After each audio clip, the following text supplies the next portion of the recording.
Bom dia, pessoal. Nós vamos começar agora então a correção dos exercícios sobre o capítulo da nova ordem mundial. Então vamos começar aqui nos exercícios conceituais. O número 1 está o seguinte, ó. Com o fim da Guerra Fria, o mundo passou de bipolar a multipolar. De acordo com essa afirmação, explica o significado de mundo multipolar. Lembrando que no período da Guerra Fria, o mundo era bipolar, ou seja, havia dois polos de poder. Tá? Nós tínhamos os Estados Unidos, que queria impor o capitalismo no planeta, e a União Soviética queria impor o socialismo. No período da bipolaridade, o que marcava o poder de uma potência e de outra era a questão bélica, ou seja, quem tinha maior produção de armamentos. Quando nós chegamos no fim da Guerra Fria e o mundo se torna multipolar, multi é um prefixo que significa vários, nós vamos passar a ter vários polos de poder no nosso planeta. E esses vários polos de poder serão definidos, diferentemente do período da Guerra Fria, onde predominava a questão armamentista, através da questão econômica. É a questão econômica que vai falar com que nós tenhamos vários polos de poder no planeta. Na situação atual de multipolaridade que nós vivemos, nós temos vários polos de poder, mas alguns se destacam. Nós podemos destacar aí a questão dos Estados Unidos, que influencia o mundo como um todo, mas principalmente o continente americano. Nós temos o Japão, que influencia de maneira significativa a Ásia.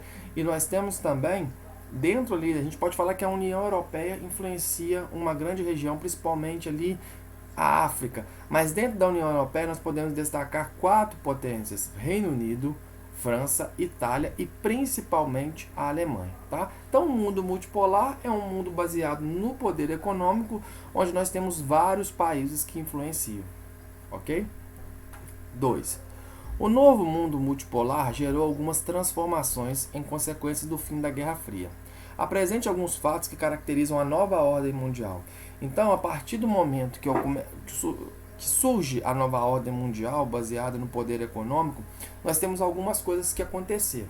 Então, a gente pode citar aí 4 coisas que são muito importantes. Primeiro, a desintegração da União Soviética e o surgimento de 15 países aí, principalmente ali no leste europeu, com destaque para o surgimento da Rússia, que é esse gigante. Tá? Você tem o surgimento de blocos econômicos, que a gente vai estudar isso mais à frente. Tá? Surgem várias potências no nosso planeta, como eu já citei na questão 1, e o capitalismo se consolida como o sistema econômico vigente no planeta. Tá? 3, vamos ver a 3 aqui. A 3 está assim: explique o que significa desordem mundial, apresentado ao longo dos estudos do capítulo 8. O termo desordem mundial está relacionado com o fim da questão da bipolaridade. Por que desordem? E é uma desordem entre aspas. Porque com a bipolaridade era muito nítido quais eram os polos de poder do planeta, quais eram as potências, no caso, Estados Unidos e União Soviética. Como nós vivemos hoje num mundo multipolar, quando a desordem prevalece, nós temos vários polos de poder e nós não podemos definir estrategicamente qual que é a maior potência. Alguns estudiosos falam que a gente vive num mundo unipolar, onde a potência única e influenciadora mundial são os Estados Unidos. Mas a gente está vendo que não é assim. Hoje a gente vê que tem vários países que peitam os Estados Unidos, que batem de frente. Então, por exemplo, nesse período agora de pandemia, nós temos países aí que estão sendo líderes, mais atuantes que os Estados Unidos. Tá? Então esse fator de desordem está relacionado com o fim da bipolaridade e com o início da multipolaridade, onde nós temos vários países desordenando o mundo. Ok? 4. Aponte 3 consequências ocasionadas ao leste europeu com o fim da União Soviética. Aí, gente, é o que eu já disse. Com o fim da União Soviética, o que vai acontecer? Ali no leste europeu surgirão novos países, tá? Porque era um mega país, a União Soviética, se desintegrou e formou-se 15. Tá? E aí, com a formação desses novos países, ocorreram, e ainda ocorrem em alguns locais, vários conflitos por disputas territoriais. Porque alguns países que surgiram não concordaram com o território que a eles foi herdado. Tá? Então, existem vários conflitos ali por disputas territoriais. Além disso, a gente vê que dos 15 países que se formaram, a Rússia, esse gigante, herdou quase que toda a economia, todo o armamento relacionado à União Soviética. Então, o restante dos países possui uma dependência muito grande da Rússia. tá? Então, se a gente fosse elencar as 3 consequências ocasionadas ao leste europeu com o fim da Guerra Fria, você vai colocar o seguinte: surgimento de novos países, surgimento de conflitos territoriais por conta da não aceitação do território herdado e a dependência dos 14 países que surgiram em relação ao maior, no caso, que é o 15º, a Rússia. Tá? 5. De que forma os Estados Unidos se apresentam na nova ordem mundial? Estados Unidos, gente, continua sendo uma grande potência. A gente pode observar que, ao longo dos anos, o seu domínio vem aumentando e, consequentemente, a sua influência no planeta. No entanto, não é uma influência unilateral. Nós observamos, dentro da nova ordem mundial, que os Estados Unidos disputa a sua influência com outros países, os quais eu já citei aqui. Principalmente Itália, França, Alemanha, Reino Unido e Japão. E, no caso, agora a China, tá? Que vem emergindo aí. A China, por exemplo, ela ultrapassou os Estados Unidos no que diz respeito à produção industrial. O maior produtor industrial do planeta é a China. No entanto, a produção da China não é de produtos tão altamente tecnológicos quanto os Estados Unidos. Mas, querendo ou não, já demonstra o quanto os Estados Unidos vem sofrendo com a influência de outros países no planeta. Ok? Então, vamos agora para os exercícios contextualizados. Nos exercícios contextualizados, gente, a gente tem aí, ó, número 1. A chamada Nova Ordem Mundial, que marcou o final do século XX, é caracterizada por uma série de importantes acontecimentos. Tendo isso em vista, assinale a alternativa que não apresenta um fato ligado à nova ordem mundial. Então vamos lá. Queda do Muro de Berlim. Marca o início da nova ordem mundial, aconteceu lá em 1989. Tá? B. Implosão da União Soviética. Implosão quer dizer o quê? Que ela acabou, se desfez, se desintegrou. Isso aconteceu em 1991. E isso está relacionado à nova ordem mundial, sim.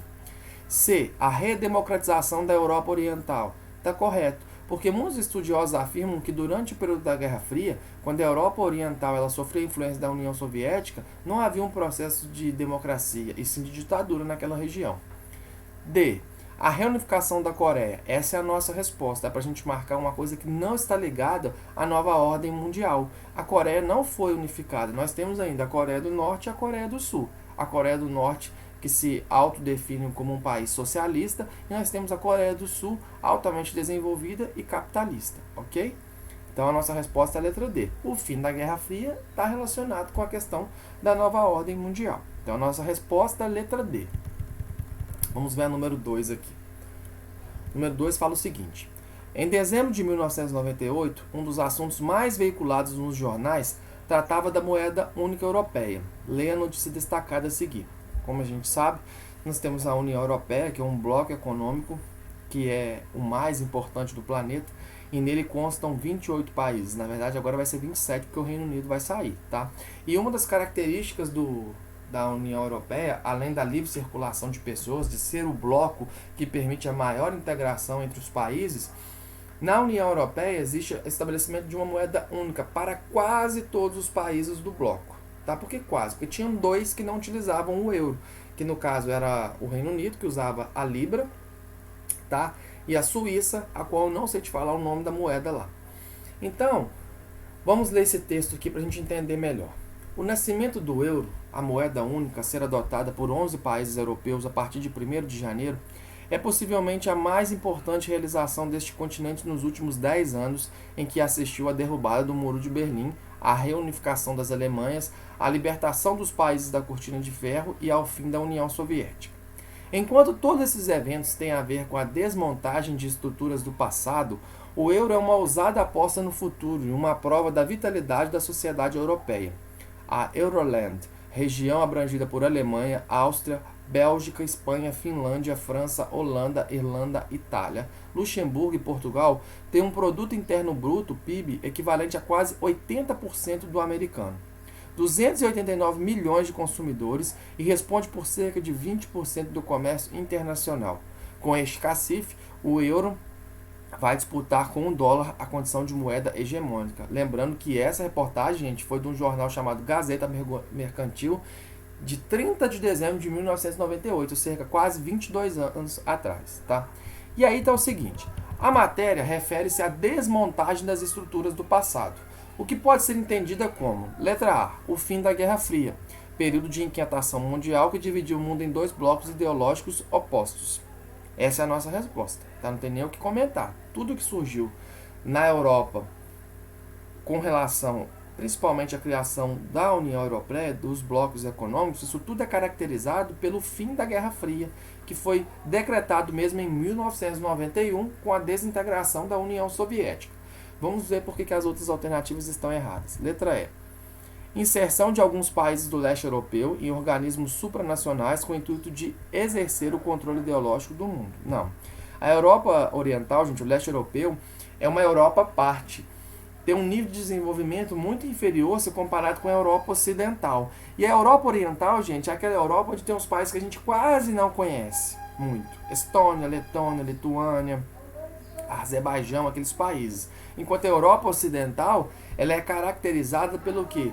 Pelos países mais desenvolvidos do planeta, que são os conhecidos. Itália, França, Portugal, Espanha, Alemanha, Reino Unido e assim vai, tá?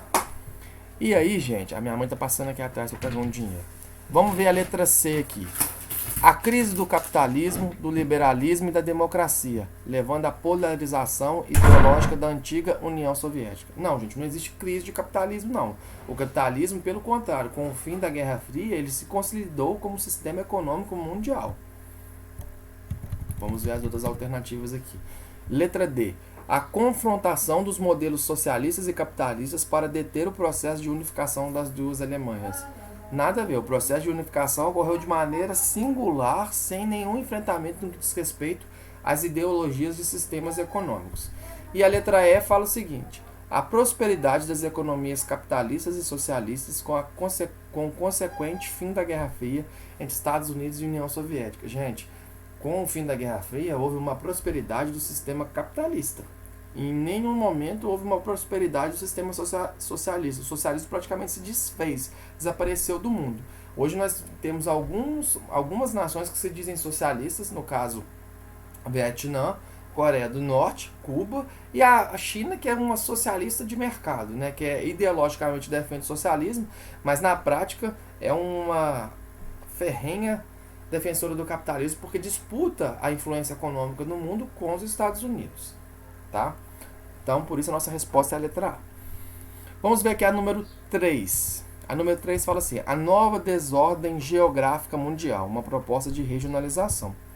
E aí você tem aqui, ó, não sei se você conseguiu perceber, que nós temos alguns pontinhos aqui, ó, e você tem umas setas e uns círculos.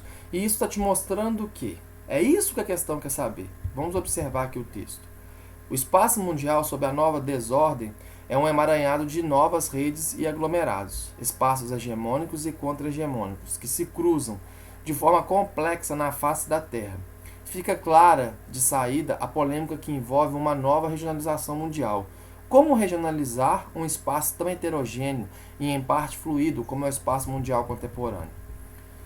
O mapa procura representar a lógica espacial do mundo contemporâneo pós-União Soviética, no contexto de avanço da globalização e do neoliberalismo.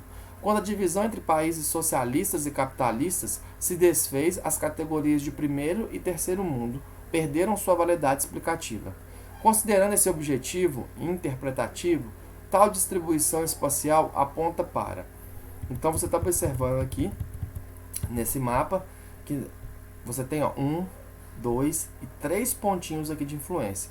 Consequentemente, Estados Unidos, União Europeia e Japão. Então, esse mapa, o que ele está te mostrando?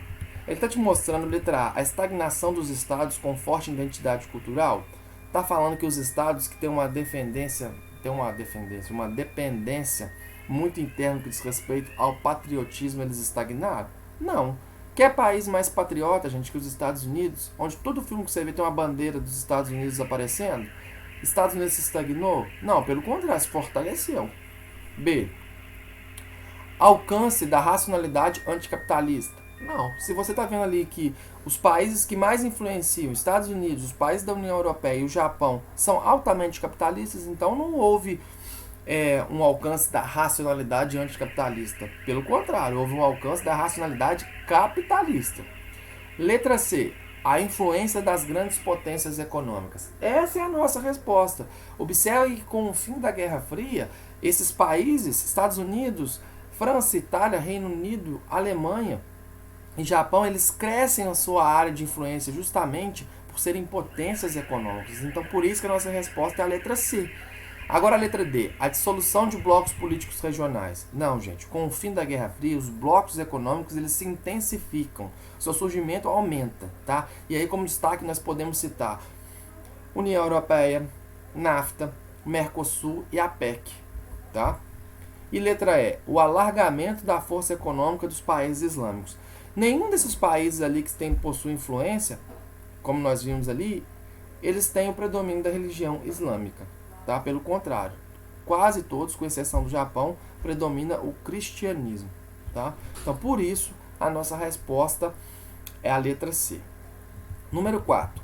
O Consenso de Washington refere-se a um conjunto de ideias criadas em 1989 visando ajudar no desenvolvimento da América Latina. O economista John Williams reuniu o consenso sobre alguns pontos principais propostos pelas grandes instituições financeiras. Sobre as medidas defendidas pelo Consenso de Washington, assinale a alternativa incorreta. Gente, o Consenso de Washington, você que fez a leitura da apostila, você pode observar que foi um consenso criado em 1989 para disseminar no nosso planeta as ideias neoliberais. O neoliberalismo é uma corrente econômica que defende a mínima intervenção do Estado na economia. O Estado seria responsável apenas pela questão da saúde, segurança e da educação, tá? E assim mesmo com algumas restrições. E aí, nesse consenso de Washington, algumas características do neoliberalismo foram listadas e deveriam ser seguidas por esses países, tá? Pelos países do mundo. E aí a gente vai marcar aqui qual é a característica do consenso de Washington relacionada à economia que não foi feita, ou seja, você marcar algo que está errado, incorreto. Então, a letra A afirma que o Consenso de Washington queria realizar mudanças nas leis trabalhistas para evitar as demissões em massa de trabalhadores das empresas privadas. Totalmente errado. Essa é a nossa resposta. Já que é para a gente marcar incorreto, nós vamos marcá-la. Por quê? Porque se o Consenso de Washington é um consenso neoliberal que defende a intervenção mínima do Estado na economia, jamais ele ia fazer uma proposta para que o Estado intervisse nas políticas das empresas privadas, tá? Isso aí está errado. Vamos ver por que as outras estão corretas. Promover o corte de salários dos funcionários públicos em excesso para diminuir os gastos do Estado. Isso aí está correto. Observa que é um processo onde o Estado diminui a questão do gasto com o funcionalismo público. Letra C. Fazer uma reforma no sistema de arrecadação e atribuição de impostos para que as empresas tenham mais chance de competitividade. Também está correto, tá? Essa diminuição dos impostos.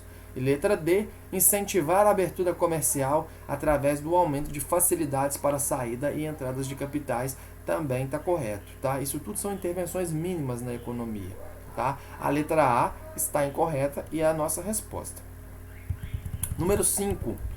A número 5 fala o seguinte, gente. A partir de 1989, a América Latina incorporou o neoliberalismo. Esse modelo, contestado por diferentes grupos e movimentos sociais, caracterizou-se neste continente por. Então a gente vai definir o que é neoliberalismo, tá? Letra A. Atenuar as diferenças sociais e a dependência em relação ao capital internacional, ofertando o pleno emprego.